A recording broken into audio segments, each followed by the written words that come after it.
If you want to buy a scrambler motorcycle here in India, there aren't many options except the one from Ducati and a couple of them from Benelli.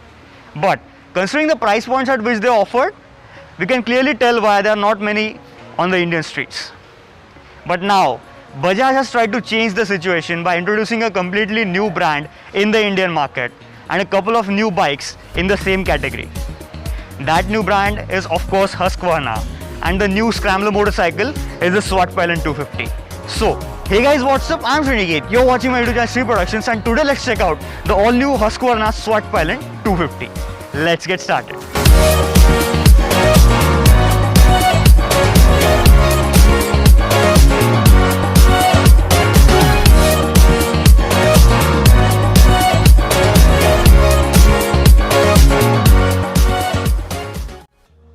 Husqvarna has got the design of this bike just right, as it looks exactly like a concept motorcycle in pics and more so in person. The headlamp with its slim and nearly bezel-less design with circular LED DRL surrounds makes the front end look gorgeous, and combine that with the beefy telescopic forks and the fat and knobby front tire gives it a lot of road presence from the front end. The side profile is unique with a small tank with two sections protruding from both sides. It has a single continuous panel which continues below the seat into the tail section. Everything below the main panel is pretty much exposed and could have been better hidden, like the hoses and wiring. The big Husky logo on the engine housing does look radical. The tail section is completely dominated by a geometrical tail lamp, and the absence of a number plate holder makes it look short and chubby, although the design of the tire hugger could have been better executed. In all, the design gives it serious road presence. The fit and finish, the build quality is absolutely top notch with a great paint quality as well, and small details like the metallic fuel filler and a Husky logo embossed into the seat makes the design of the bike really impressive. Before taking it for a ride, let's get the technical specifications out of the way. The keyhole is mounted on the tank and not on the handlebar assembly, just like the Duke. Talking about the engine, it gets the exact same 248cc single-cylinder liquid-cooled fuel-injected DOHC 4-valve motor as that of its Duke sibling. So it produces 30 PS of peak power and 24 Nm of peak torque. Now, the ground clearance of the bike is slightly lower at 145mm, which is 40mm lower than that of the Duke 250. But to counter this situation, Husqvarna has kindly provided the bike from factory with a metallic engine bash plate, which is great to protect the belly pan of this bike from hard outdoor conditions. Talking about the chassis, it gets the same tubular steel trellis frame as that of the Duke 250, and the wheelbase is identical at 1357mm. Talking about the suspension, it gets the same suspension setup with 43mm upside down forks up front, which are not adjustable and are from WP. Coming to the rear, it gets 7-step preload adjust monoshock at the rear with a cast aluminum swing arm. About the tires, it gets much more aggressive, much more knobbier tires compared to the Duke, because obviously it being a scrambler, off-road oriented tires is a much better priority. So it gets MRF's Revs D tires with a tire size of 150 by 60 17 as the rear and 110 by 60 17 up front. Braking duties are carried out by a 320mm disc up front and a 230mm disc at the rear, with dual channel ABS as standard, obviously. Now, one big downside regarding the practicality of the SWAT Pilot over the Duke 250 will definitely be its tank, because the Duke 250 gets a 13.5 litre fuel tank, but the SWAT Pilot has to do with just a 9.5 litre fuel tank, which will definitely affect the tank range of this bike in a negative way.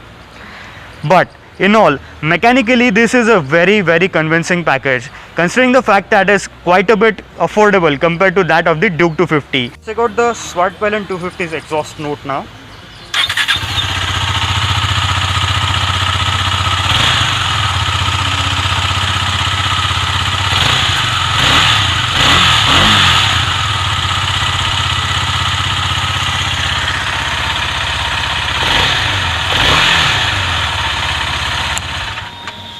It's basically identical to that of the Duke 250. It's just that the exhaust external styling has been changed a bit to suit overall design of the SWAT Pilot. So now let's take it out for a test ride to see how it is on the city streets. Riding the Husky in the city, you will be really impressed by the performance of the engine, but only after revving it quite a bit, as the bottom end and mid-range has a very linear power delivery. It is definitely usable in the city with a super light clutch and an instant throttle response. And when you rev it past 6000 RPM, you are greeted with a strong top end which stays with you happily till the red line. The power delivery feels more aggressive compared to the Duke 250 as it's 8 kgs lighter than the Duke, and yes, that difference is felt when hooring around on the Husky. Complementing the engine well are the brakes as they offer great feel and feedback as well as stopping power front and rear. Gearbox as well is slick and precise as it offers instant shifts with a nice clicky feeling. The suspension setup of the Husky has been set up keeping the desi road conditions in mind as it offers adequate comfort through the Great Indian pothole. But on corners, it keeps the bike well composed with superb feel and feedback from the front end. I didn't get to ride it on the highway, but I'm sure that at speeds of 110 to 125, the bike will remain decently stable due to the stability offered by the suspension setup. Coming to the negatives, well, knobby tires are good for off-roading, but on smooth tarmac, they can get you in trouble if you aren't careful enough. Vibrations are of course present in all single-cylinder bikes, and that's not different with this one. The bottom end remains decently vibe-free, but past 7000 RPM, vibes do start creeping in on the tank. And then, the heating.